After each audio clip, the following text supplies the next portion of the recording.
చాలామంది ఇలా బ్రేక్‌ఫాస్ట్ కొంతమంది స్కిప్ చేయాలని చెప్తారు. కొంతమంది స్కిప్ చేయకూడదు అంటారు. సో, మీరేం చెప్తారు? బ్రేక్‌ఫాస్ట్ స్కిప్ చేయాలా? బ్రేక్‌ఫాస్ట్ తీసుకోవాలా? ఒకవేళ బ్రేక్‌ఫాస్ట్ తీసుకుంటే మీరు ఆల్రెడీ చెప్పారు నట్స్ అండ్ ఫ్రూట్స్‌తో మనం డే స్టార్ట్ అవుతుందని. సో, మీరేం చెప్తారు? యాహ్! ఇంటర్మిటెంట్ ఫాస్టింగ్‌ని నేను సపోర్టే చేస్తాను. But not in the early mornings. మీరు 4:00 ఆపేస్తారా? గుడ్. 6:00 ఆపేస్తారా? గుడ్. ఆహ్, ఈవినింగ్ అవర్స్ ఎప్పుడైతే మనం పడుకుంటున్నామో అప్పుడు మన బాడీలో ఇన్సులిన్ లో ఉండాలి. When you are shutting down your body, your insulin should in a low level.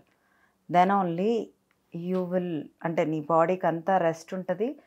And మీరు ఇప్పుడే కనుక తిని పడుకుంటే మీరు తిన్నప్పుడు గ్లూకోజ్ హై అవుతది. హై అవుతుంది. ఆ స్పైక్ వల్ల సో, మన బాడీలో బాడీలో క్యాలరీస్ అండ్ ఎనర్జీ కూడా రిలీజ్ అవుతది. ఫ్యాట్‌ని ఏమి యూజ్ చేయదు. నా దగ్గర గ్లూకోజ్ ఉంది. నేను అది తీసుకుంటాను. నేను హ్యాపీగా నా వర్క్ దీంతో చేస్తాను. ఓకే. మీరు తీసుకునేదంతా మార్నింగ్స్ తీసుకొని 4:00 నుంచో 5:00 నుంచో షట్ డౌన్ చేస్తే మీరు పడుకునేది 10:30 కల్లా మీ బాడీలో గ్లూకోజ్ చక్కగా పడుకొని ఉంటుంది. అయ్యో! నాకిప్పుడు మనం పడుకున్నప్పుడు కూడా చాలా ఎనర్జీ కావాలండి. అవును. మన ఎనర్జీ లెవెల్స్ పడుకున్నప్పుడు బాడీ మన షట్ డౌన్ ఆర్గాన్స్ అయినప్పుడు ఫంక్షన్ ఫంక్షన్ చేయాలంటే చేయాలి సర్టెన్ అంటే ఎనర్జీ లెవెల్స్ ఉండాలి. ఎనర్జీ కావాలి. సో, ఎనర్జీ అంతా అప్పుడు ఇన్సులిన్ లో ఉండటం వల్ల మన బాడీ చక్కగా ఫ్యాట్ నుంచి తీసుకొని వాడుకుంటుంది. అండ్ ఇంకొకటి ఎక్సర్సైజ్ చేసేవాళ్ళు ఈవినింగ్ ఎక్సర్సైజ్ చేసే కన్నా మార్నింగ్స్ గ్లూకోజ్ లెవెల్స్ ఎప్పుడైతే లో ఉంటుందో అప్పుడు ఎక్సర్సైజ్ చేయటం వల్ల మన బాడీ ఫ్యాట్ పర్సంటేజ్ తగ్గుతుంది. వెయిట్ లాస్ ఇంపార్టెంటా ఇంచ్ లాస్ ఇంపార్టెంట్ అంటే ఇంచ్ లాసే ఇంపార్టెంట్. ఇంచ్ లాస్ అవ్వాలంటే ఈ ట్రిక్స్ అన్నీ చేయాలి. So, inch loss is nothing but ఏమంటారు మనం ఫ్యాట్ లాస్. Targeting fat. ఫ్యాటే తగ్గాలండి, not muscle. Right. Cholesterol. Fat fat. Cholesterol బ్లడ్లో ఉండే కొలెస్ట్రాల్ వేరు. ఓకే. అది ఇంకో ప్యాటర్న్. ఇది ఫ్యాట్ ఎపిథీలియల్ పైన ఉండే ఫ్యాట్ అనమాట. కొలెస్ట్రాల్ అంటే బ్లడ్లో ఉంటుంది. ఫ్యాట్ అంటే ఇప్పుడు అగైన్ ఎక్కువగా ఉమెన్‌కి ప్రాబ్లమ్ ఏంటంటే మనకి బెల్లీ ఏరియాను లేకపోతే హిప్స్ ఏరియాలో ఎక్కువగా వస్తూ ఉంటాయి. But compare to mail fat pattern వచ్చేసి ఎక్కువ టమ్మీ ఎక్కువ ఉంటుంది. ఉమెన్‌కి డిఫరెంట్ ప్లేసెస్‌లో ఫ్యాట్ ఎక్కువగా జమ అయిపోతూ ఉంటుంది. సో, వాళ్ళకి ఏ రకమైన డైట్ ప్లాన్ లేకపోతే ఎక్సర్సైజ్ చేస్తే బావుంటుంది?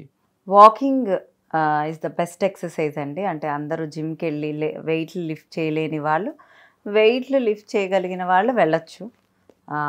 లేడీస్ చాలామంది వెయిట్స్ లిఫ్ట్ చేయలేరు. సో, ఓవరాల్గా ఎక్సర్సైజ్లో walking is the best exercise. ఎక్కువగా హౌస్ వైఫ్స్ ఉంటారు. వాళ్ళు జిమ్‌కెళ్ళి ఎక్సర్సైజ్ కానీ లేకపోతే అదర్ ప్యాటర్న్స్ వాళ్ళు చేయలేకపోతారు.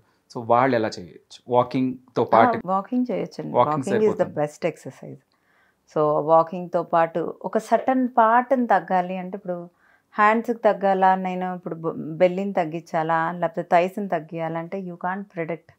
మీ బాడీ ఎక్కడి నుంచి ఫ్యాట్ తీసుకుంటుందో దాని ఇష్ట ప్రకారం వెళ్తుంది.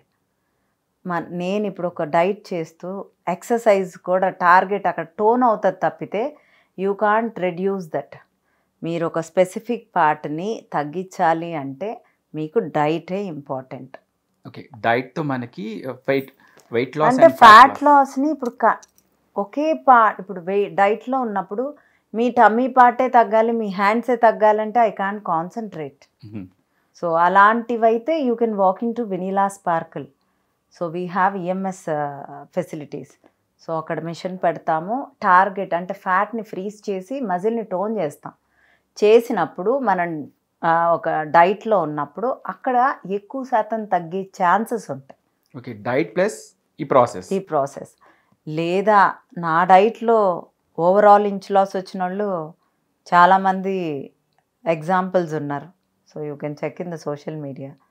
సో, పెరుగు పచ్చడి ఆంటీ కానీ, శృతి గారు కానీ, నటరాజ్ మాస్టర్ కానీ, వాళ్ళందరూ డైట్లు చేసిన వాళ్ళే. శ్రీవాణి, లాస్య, వీళ్ళందరూ అంటే సెలబ్రిటీలు మీకు అందరికీ నోటెడ్ కాబట్టి ఇప్పుడు నేను నా క్లయింట్ని తీసుకొస్తే ఆ క్లయింట్ని ఎవరు చూడరండి, సెలబ్రిటీస్ని మాత్రమే గుర్తుపెట్టుకుంటారు. So, I'm telling those names అంతే. లేకపోతే they are also humans, they are very nice to me and my clients are also nice to me. నా డైట్ చేసిన ప్రతి ఒక్కళ్ళు నాకు I'm very thankful to each and every one. Vennela గారు, ఇంకొకటి ఇప్పుడు ఎక్కువగా యంగ్ గర్ల్స్ కానీ ఉమెన్స్ కానీ మెయిన్ ప్రతి ఆల్మోస్ట్ ఎవ్రీ 5లో 3 గర్ల్స్ పీసీఓడితో ప్రాబ్లం వస్తుంది. సో అసలు వాళ్ళు రాకుండా ఏం చేసుకోవచ్చు? వస్తే ఆ పీసీఓడి ప్రాబ్లమ్ ఇష్యూస్ ఉన్న వాళ్ళకి ఎంత క్విక్‌గా లేకపోతే మనం ఎలాంటి ట్రీట్మెంట్ తీసుకుంటే వాళ్ళు రివర్స్ చేసుకోవచ్చు? అండ్ అగైన్ పీసీఓడి ఉన్న వాళ్ళకి వెయిట్ ప్రాబ్లమ్ కూడా ఉంది. పీసీఓడి, పీసీఓఎస్ ఉండేవాళ్ళు ముందెళ్ళి వెయిట్ ట్రైనింగ్ జాయిన్ అవ్వాలి జిమ్‌లో. ముందు మజిల్ పెంచుకోవాలి. అంటే యంగ్‌గా ఉండే పిల్లలకి, ఇప్పుడు యంగ్‌గా ఉండే పిల్లలందరికీ పీసీఓడి వస్తుంది. సో వాళ్ళు కంపల్సరీగా వర్కౌట్స్ ట్రై చేయాలి ముందు. తర్వాత నిద్రపోవటం నేర్చుకోవాలి, స్ట్రెస్ తగ్గించడం నేర్చుకోవాలి. ఈ 3 చేస్తే మీకు ఆల్మోస్ట్ 30% అక్కడే కవర్ అయిపోద్ది. ఇంక మిగతా 70% డైట్. ఎక్సర్సైజ్ లేకుండా, స్లీప్ ప్యాటర్న్ కరెక్ట్‌గా లేకుండా పీసీఓడి రివర్స్ అవ్వదు. If you are taking a proper diet also. You need to walk or do some weight training compulsory. So వీళ్ళు ఎలాంటి డైట్ తీసుకుంటే వాళ్ళకి హెల్ప్ అవుతది? పీసీఓడి ఇష్యూతో ప్రాబ్లమ్ అవుతున్న వాళ్ళకి. పీసీఓడి ఉండే వాళ్ళకి ఇన్సులిన్ రెసిస్టెన్స్ ఉంటుంది. Insulin resistance is none other than మీ త్వరలో ప్రీ డయాబెటిక్ అవుద్ది. లో ఇన్సులిన్ అంటే లో గ్లైసిమిక్ ఇండెక్స్ ఉండే ఫుడ్స్, ఫ్రూట్స్ తక్కువగా తీసుకోవాలి, తక్కువ కార్బోహైడ్రేట్స్ తీసుకోవాలి, ఎక్కువ వెజిటబుల్స్ తీసుకోవాలి, ప్రోటీన్ తీసుకోవాలి, ఫ్యాట్స్ తీసుకోవాలి. సో ఇవన్నీ తీసుకుంటూ మోడరేట్గా క్యాలరీస్ కౌంట్ చేసుకుంటూ, ఎక్సర్సైజ్ చేస్తూ, ప్రాపర్గా స్లీప్ అన్నీ కరెక్ట్గా ఉంటే దే కెన్ ఈ రివర్స్. పీసీఓడి కంట్రోల్‌లో ఉంటే ఆటోమేటిక్‌గా మనకి వెయిట్ లాస్ కూడా ఉంటుంది. వెయిట్ లాస్ ఈజ్ డిఫరెంట్ అండి. అంటే ఇండివిజువల్ ఇప్పుడు మీరు నేను ఉన్నాము, ఒకే ఇంట్లో ఉన్నాం అనుకోండి. మన ఇద్దరం మన మా అమ్మ కడుపులో నుంచి వచ్చినప్పుడు నువ్వు మేల్ నేను ఫీమేల్ అనేం చెప్పుకొని రాం కదా. అవును. ఇద్దరు ఒకే హైట్ ఉంటారా? ఉండరు. ఉండవు. ఒకళ్ళకి షుగర్ రావచ్చు, ఒకళ్ళకి బీపీ రావచ్చు. ఇండివిజువల్ హార్మోన్స్, ఇండివిజువల్ మీ వర్క్ స్కెడ్యూల్స్ని బట్టి మీ క్యాలరీ కౌంట్ ఉంటుంది. ఆ క్యాలరీ డెఫిసిట్లో చేయటం వల్ల workouts, calorie deficit diet, proper sleep, ఏం తింటున్నామో పీసీఓడికి ఇన్సులిన్ డౌన్ చేయడానికి మనం ప్రయత్నిస్తున్నామా లేదా. అదే ఇప్పుడే చెప్పా కదా, రాగి మంచిది షుగర్ పేషెంట్స్ కూడా, కొంతమందికి పడదు. ఇప్పుడు నేను ఒకటి మంచిది అని చెప్తాను, నేనైతే నా డైట్లో చెక్ చేస్తా ఆ పేషెంట్ కానీ లేకపోతే ఆ షుగర్ క్లయింట్‌కి లెవెల్స్ ఎంతవరకు వాటిని ఇది చెక్ సూట్ చేస్తా. అవుతుంది అని. సూట్ అవ్వకపోతే మాకు తెలిసిపోతుంది, విల్ చేంజ్ ఆటోమేటిక్లీ. సో అలా మీ body, you are doctor for your body, check your body, monitor your body. అయితే ఇప్పుడు మనం యంగ్ వాళ్ళ గురించి మాట్లాడుకుందాం. లైక్ కొంతమంది 50+ ఉన్నవాళ్ళు, మోనోపాజ్‌లో ఉన్న వాళ్ళకి కూడా మోనోపాజ్ స్టేజ్ స్టార్ట్ అయిన కాడి నుంచి వెయిట్ గెయిన్ స్టార్ట్ అవుతుంది. సో ఇది మోనోపాజ్‌కి వెయిట్ గెయిన్ ఎంతవరకు కనెక్షన్ ఉంది? అండ్ మోనోపాజ్ ఉన్న వాళ్ళకి తర్వాత కాల్షియం డెఫిషియెంటీ, బోన్ డెన్స్ తగ్గిపోవటం అని, అండ్ రకరకాల ప్రాబ్లమ్స్ వాళ్ళకి జాయింట్ పెయిన్స్ అని ఇవన్నీ వస్తుంటాయి కదా. సో వాళ్ళకి మీరిచ్చే ఆర్ సజెస్ట్ చేసే డైట్ కానీ ఏదైనా ఎక్సర్సైజ్? ఎక్సర్సైజ్ అంటే ఫిజియోథెరపిస్టులు కొంచెం లో అంటే మజిల్ టోన్ అవ్వడానికి, మజిల్ స్ట్రాంగ్ అవ్వడానికి చెప్తూ ఉంటారు. ఆ ఎక్సర్సైజెస్ అయితే మంచివి. అండ్ ఇంకొకటి అంటే వాళ్ళ కాల్షియం అబ్జార్ప్షన్ కూడా తక్కువ ఉంటుంది ఫుడ్ తీసుకున్నా కూడా. వాళ్ళు కంపల్సరీగా సప్లిమెంట్స్ వేసుకోవటం కూడా మంచిది. అంటే ఫుడ్తో పాటు, కాల్షియం ఫుడ్తో పాటు. అండ్ మెనోపాజ్ వచ్చినప్పుడు డెఫినెట్గా హార్మోన్స్ వల్లే మనం లావ్ అవుతాం. డెఫినెట్గా హార్మోన్స్ ఇంబ్యాలెన్స్ అయినా లావ్ అవుతాం, మెనోపాజ్లో ఉన్నప్పుడు కూడా లావ్ అవుతాం. సో వాటిని ఎలా కంపల్సరీగా టార్గెట్ చేసుకోవాలి? టార్గెట్ చేయాలంటే మీ క్యాలరీస్ కౌంట్ తెలుసుకోవాలి. ఒక 100, 150 క్యాలరీస్ తక్కువ తినాలి, వాకింగ్ చేయాలి, మీరు ఎక్కువ స్ట్రెస్ ఫీల్ అవ్వకూడదు, ప్రాపర్గా ఉండాలి. సో బేసిక్‌గా వాళ్ళు లో క్యాలరీ డైట్ తీసుకోవాలి. అంటే ఇప్పుడు నేనున్నానండి, నేను ఒక 100 కేజీలు ఉన్నప్పుడు ఒక క్యాలరీ కౌంట్ ఉంటుంది, 80 కేజీలు ఉన్నప్పుడు ఒక క్యాలరీ కౌంట్ ఉంటుంది. సో నేను వాళ్ళ 60 BMI 60 బట్టి కేజీలు ఉన్నప్పుడు ఒక వెనీలా మిడ్ 40స్లో ఉండే వెనీలాకి ఒక్కొక్క ఏజ్లో ఒక్కొక్క క్యాలరీస్ ఉంటాయి. 55కి వెళ్ళింది అనుకోండి, ఆ ఏజ్లో ఇప్పుడు ఉన్న క్యాలరీస్ కూడా మళ్ళీ ఇంకా లో అవుతాయి. ఇప్పుడు నేను మిడ్ 40s, నాకు ఇప్పుడు ఒక 1500 క్యాలరీలు కావాలి. ఇదే నేను 55కి వెళ్ళి ఇదే వెయిట్లో ఉన్నా నాకు ఇంకో 1300 క్యాలరీస్ కావాలి. Because my metabolic rate is low now. If you start taking more calories, you will put on weight. Check your calories, check what you are eating. So అలాంటి వాళ్ళకి ఏదైనా లో క్యాలరీ డైట్ సజెస్ట్ చేస్తారా? అంటే basic రెగ్యులర్‌గా వాళ్ళ ఇంట్లో తీసుకునే వాటికి. ఇప్పుడు క్యాలరీ కౌంట్లో నేను ఒక డైట్ చెప్పాను అనుకోండి, ఇంకో రోజు ఇంకో డైట్ ఉంటుంది. ఓకే. ఇప్పుడు ఒక పదార్థం వండేటప్పుడు ఒక స్పూన్ వేస్తే ఆయిల్ ఒక క్యాలరీ కౌంట్ ఉంటుంది.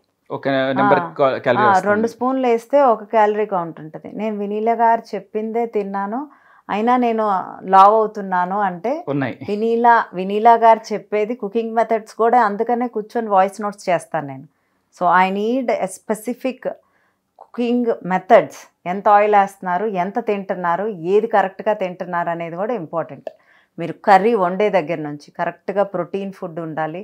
మీరే క్యాలరీ కౌంట్ చేసుకోండి, రైట్ ప్రోటీన్ తోటి, లెస్ కార్బోహైడ్రేట్స్ తోటి, మోర్ వెజిటబుల్స్ తోటి. So you need to count your calories. మీరు వేసేదాన్ని బట్టే అక్కడ ఉంటుంది.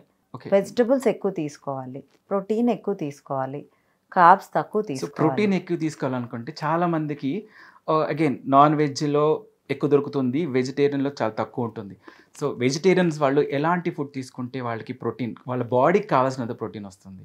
వెజిటేరియన్స్కి ప్రోటీన్ ఎందుకు లేదండి? పన్నీర్ ఉంది, టోఫు ఉంది, రాజ్మా ఉంది, చెన్నా ఉంది, అన్ని శనగపిండి ఉన్నాయి, చక్కగా అన్నిట్లోనూ ఉన్నాయి. కాకపోతే వెజిటేరియన్కి గ్యాస్ట్రిక్ ఇష్యూ వస్తుంది, అండ్ కార్బ్స్ కూడా యాడెడ్గా చుట్టాల్లాగా వచ్చేస్తాయి. కార్బ్స్ కూడా పక్కనే ఉంటాయి. సో అదే మైనస్ పాయింట్. కానీ veg diet is not bad అండి. I give veg diets. నా దాంట్లో నాన్ వెజ్ డైట్లో కూడా వెజ్ డైట్స్ ఉంటాయి, అంటే నాన్ వెజ్తో పాటు వెజిటబుల్స్ అవి కూడా ఉంటాయి. I give veg protein curries also along with the non veg. So non veg diet బెస్టా, వెజిటబుల్ డైట్ బెస్టా అంటే ఈ రెండిటికి ఓటేస్తాను నేనేమి. కార్బ్స్ ఆల్సో వెరీ ఇంపార్టెంట్ అండి. ఇప్పుడు నేను ఏమైనా కార్బ్స్ ఇవ్వకుండా ఉన్నాను నాన్ వెజ్ డైట్లో, I'm not giving a keto diet. So I give carbs. So నేను అలానే క్యాలరీ కౌంట్స్ చేసుకుంటాను, నాకేం ప్రాబ్లం లేదు. ఐ టెల్ గ్యాస్ట్రిక్ ఇష్యూ లేని వాళ్ళు చక్కగా వెజ్ డైట్స్ చేసుకుంటే చక్కగా మనం కామ్గా ఉంటాం. ఒక B12 ఒక్కటే తక్కువ ఉంటుంది, ఆ B12కి మెడికేషన్ తీసుకుంటే సరిపోతుంది.